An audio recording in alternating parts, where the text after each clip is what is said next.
Hey everybody, today we're going to learn how to speed up app animations via hidden developer settings scales.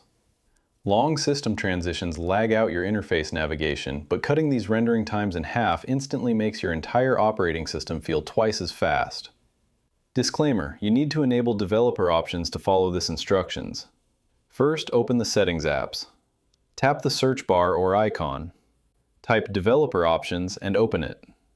Once inside the primary Developer Options workspace panel, scroll down through the categories until you reach the Drawing section block. Locate the specific configuration row explicitly labeled Window Animation Scale and click on it.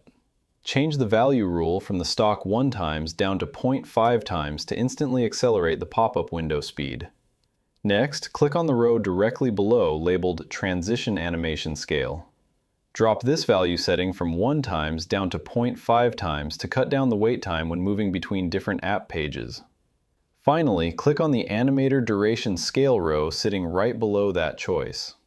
Change its value parameter down to 0.5x to speed up all smaller UI graphics like loading wheels and menu transitions.